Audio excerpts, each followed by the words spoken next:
Hey, what up? It's Quinn Chess, and today we're facing off against another opponent in the chess.com pool.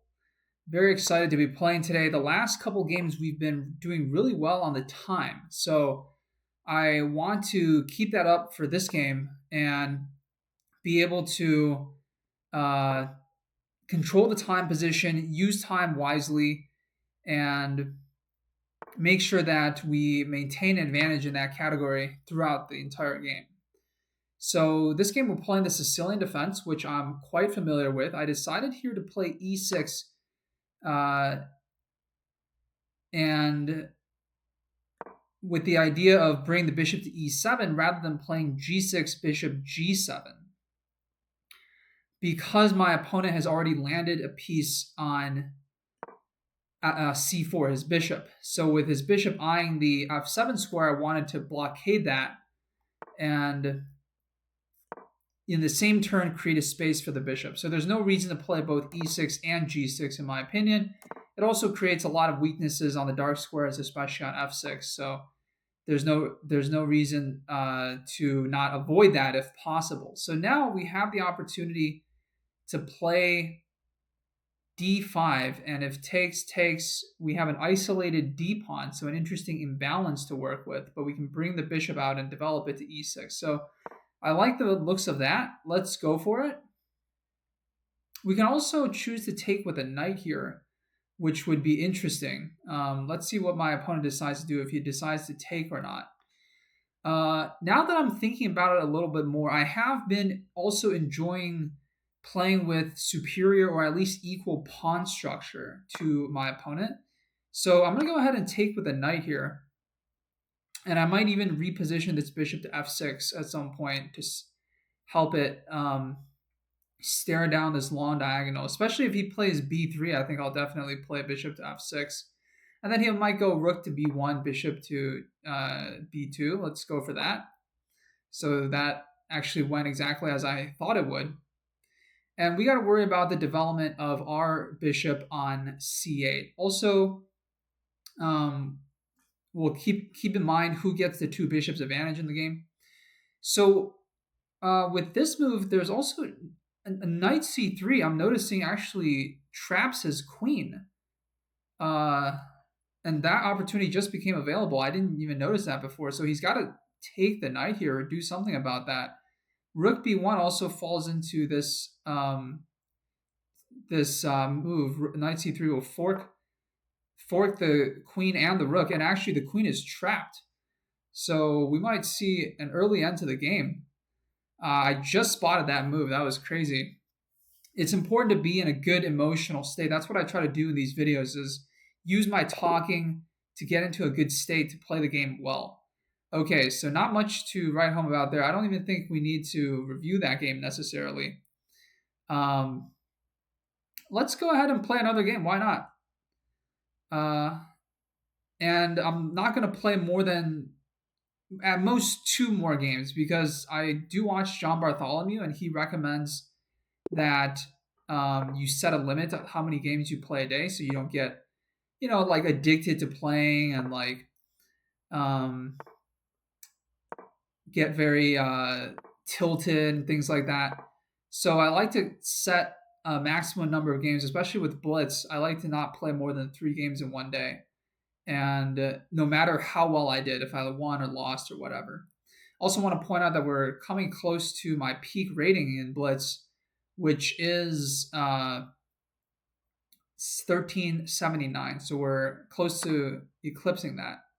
Okay, so our opponent takes on c4, accepting the queen's gambit, and we capture back immediately. Let's get the knight out to f3. He's going to have to worry about the development of that bishop right there.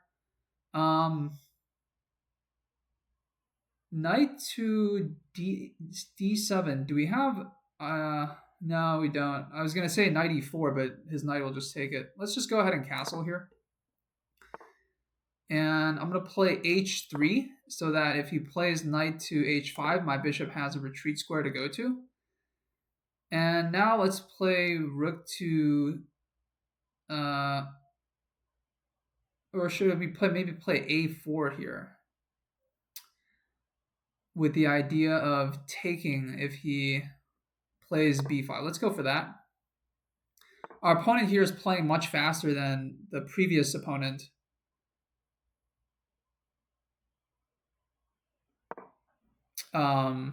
Which is good for him, obviously. That's definitely important to stay up on the clock. Okay, so he decides to put a knight on d5. And I'm thinking I just want to pull my bishop back to h2. And I don't really care if he takes because I'll just capture towards the center. He wants to try to win a pawn on c3.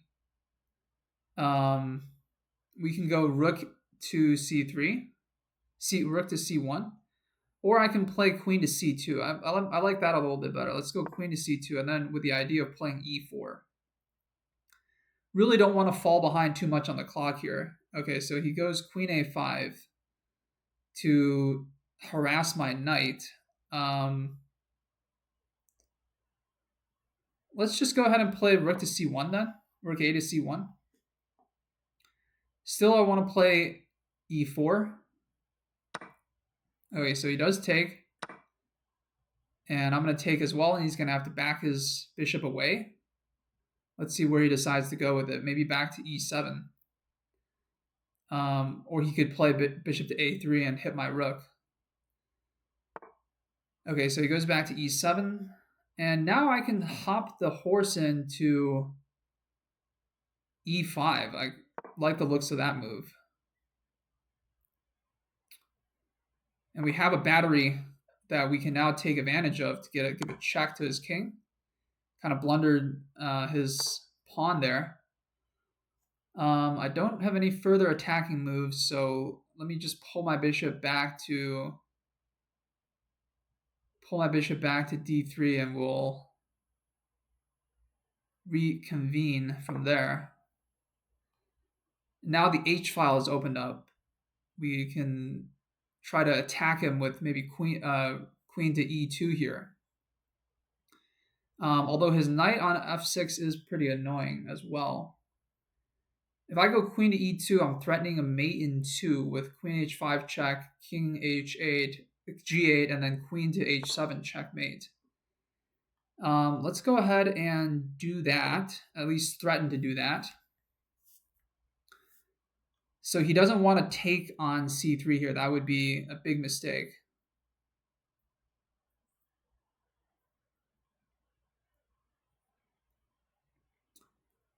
And how can he prevent this? He wants to play g6.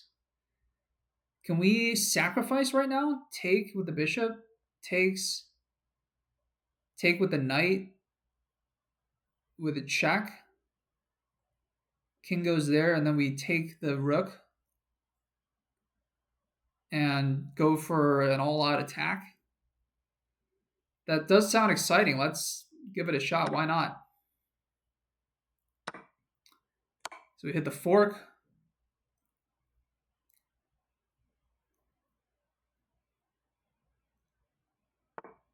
And then we grab the rook. And then queen is coming in. But there's a couple pawns hanging in our position. So I'm slightly concerned with that first. Let's play c4 first and ask him the question of where his knight's going to go. I'm up 2 points in material right now.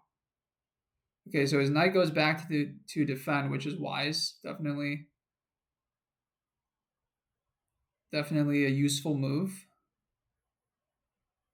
Let's keep the pressure up on him.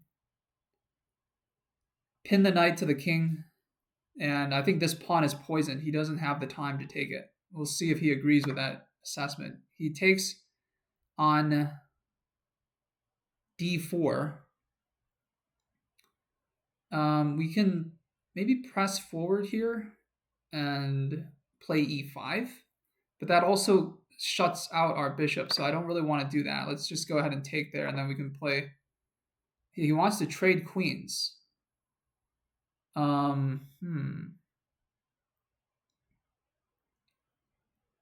I'll oblige that, actually. It gives me a pass pawn in the center, so I don't mind.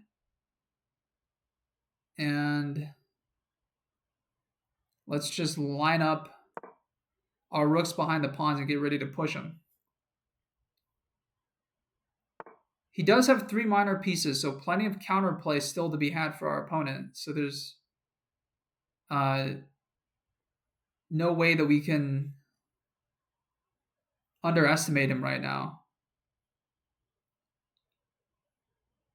And I am down a little bit on time as well, so we have to keep that in mind. Let's go f3 first and limit his knight's ability to come into the game.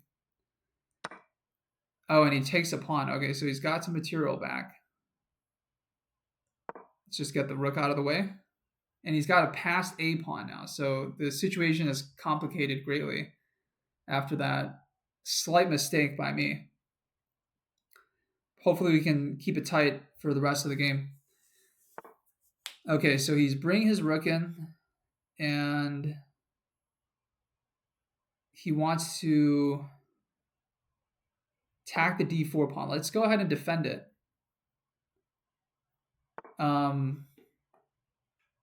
And now do I have this move to take here with a pin on the bishop? He defends it with his rook. That makes sense. And now we got to worry about bishop to a3 coming in.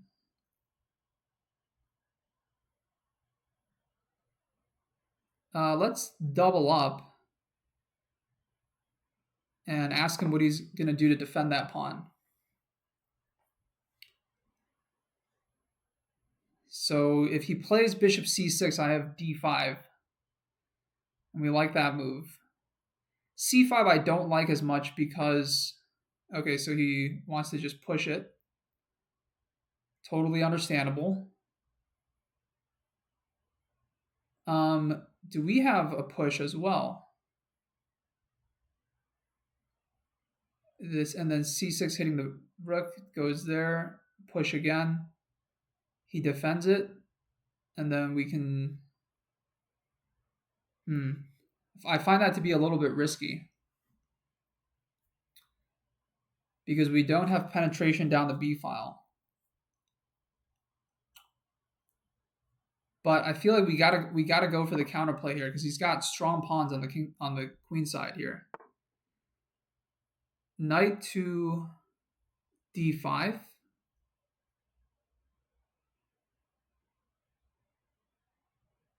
We can just push.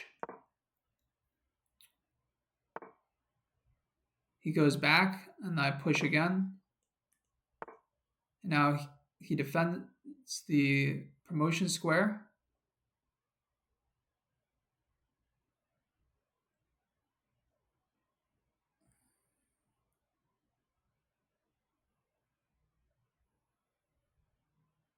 Rook c1, I got to be careful about bishop to a3.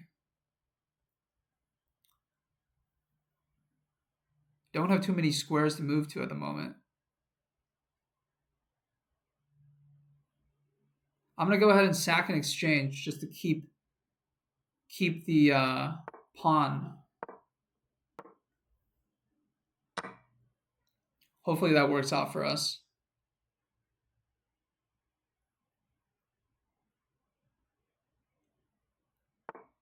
Definitely a very ballsy move. Let's go into its position now. And with the idea of this and this.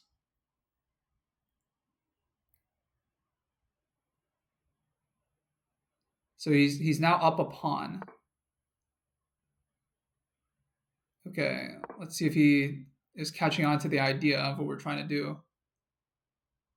He can bring his knight back to e7 or go to knight b6, no?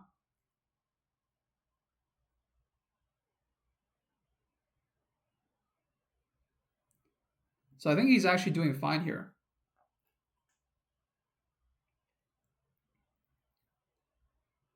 He's just thinking through the moves. And let's see if we can take here. Okay, so he's trading off. Now we have an opposite color bishop endgame. And I'm going to move to stop the pawn.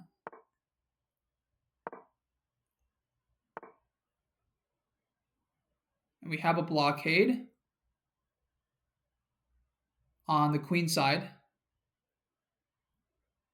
And now I'm going to bring my king into the game. So everything's fine right now. No need to panic. The bishop is stopping the pawn. And we can push the h-pawn. Oh, shoot. I totally missed that. So he did have a move. And now he's promoting. Okay. All right, time to resign then. Let's analyze that game and see how we did.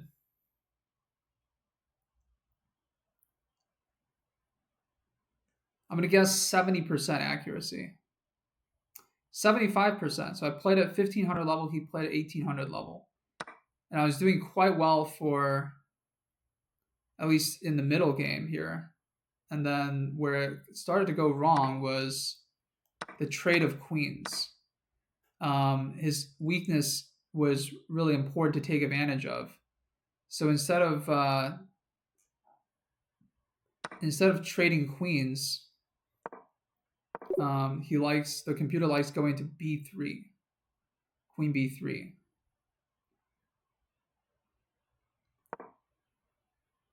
So that's kind of where the advantage was lost. And then here, rook c1 was a mistake. There was no reason to be so dramatic about it and just let him take the pawn with g4. Knight after knight takes c7. Do I even have maybe pinning with rook c1? Let's take a look at the analysis for that move. Yeah, rook c1 to pin the knight. And then after bishop to a3, go rook b to b1, takes, b4, d5, b3, d6, king e6, f4, b2, bishop takes, king takes, and the computer evaluates this position as completely even, which is pretty interesting. That was a crazy position there. All right, let's hop into another game. I'll analyze those games in further detail. I just don't want to lose the momentum of continuing to play here. So I think we're doing pretty well. Okay, so we're playing against One with World now. So the last game I was feeling it, right? I wanted to play something sacrificial, something that was exciting. My opponent now playing the Benoni defense, and let's see if he decides to continue with the Benko Gambit, which I have a little bit of experience playing against. So he does go for the Benko. And if he plays a6, I'll also take here.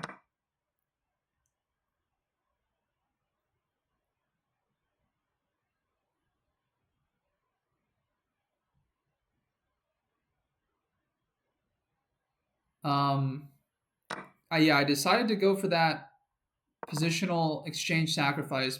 Maybe it wasn't completely sound, and I was punished for it. But nevertheless, I like the idea of the move that I made, and I think I'm going to continue with that theme, but just, be more calibrated when I do it next time. Okay, my opponent wants to create a big pawn center, so let's... Well, we can't play e4 immediately. We have to play... do I have knight g5 here? Let's just go rook e1 first. And if takes, I'll take with a knight. Oh, and then if he takes again, I'll take with a queen. Okay, so he's got hanging pawns again. And if you guys watched the video from yesterday, you'll see what we did against a couple of hanging pawns. But these hanging pawns are a little bit less advanced than the one that we faced yesterday. So he's playing his bishop back. Let's create a little bit of pressure here against our opponent. I think trading off and getting into an endgame situation is favorable for us. Although if he takes on d5 and I take, is he winning material then? Let's see, bishop g5 takes, bishop takes on f6, followed by recapture on g5. Yeah, I think that works. But yeah, I think that's fine.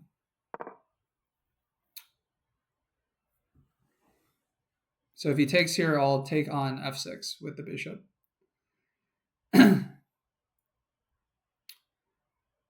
And we got to watch out for tactical opportunities down this long diagonal here.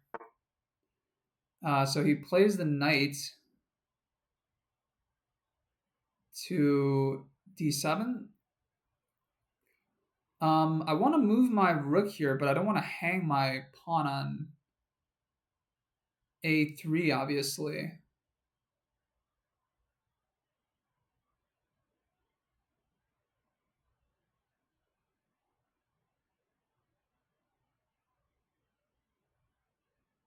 Let's go for a4. And then play b3 and then rook there. Okay, I'm just going to take that knight. Exchange a lot of material because we're... Oh, he takes that knight. Interesting. But his queen's hanging, right?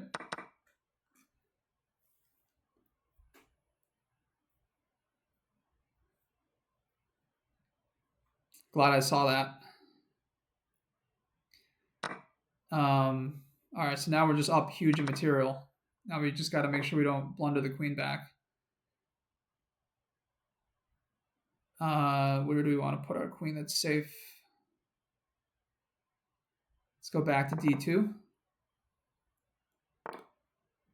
And he just wants to pester me a little bit, but that's fine. I'll go to c2 then, where I'm pretty safe, and also counterattacking.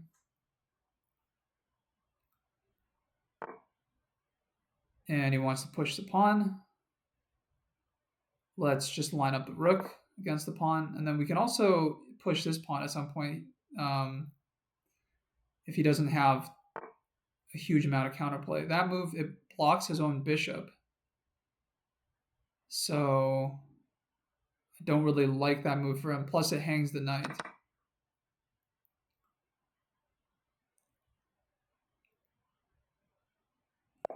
Okay, there we go.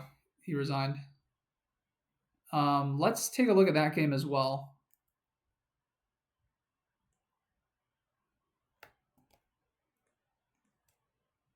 Use handy dandy lead chess here. Let's switch you guys over to analysis mode. Those are some quick games that we played today. This whole video, we've played 3 games and it's only 23 minutes. All right, lead chess is doing its thing.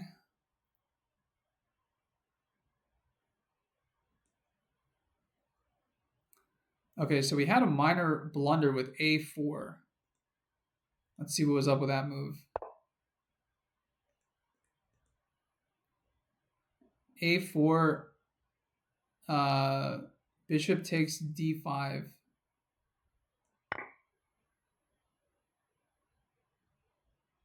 I see. That just straight up wins material because after bishop takes f6, which was what I was going to do in the previous move, he has just knight takes because he brought a knight in to d7. And this bishop is completely defended after that recapture. So, whoopsies, I actually blundered that right before he blundered.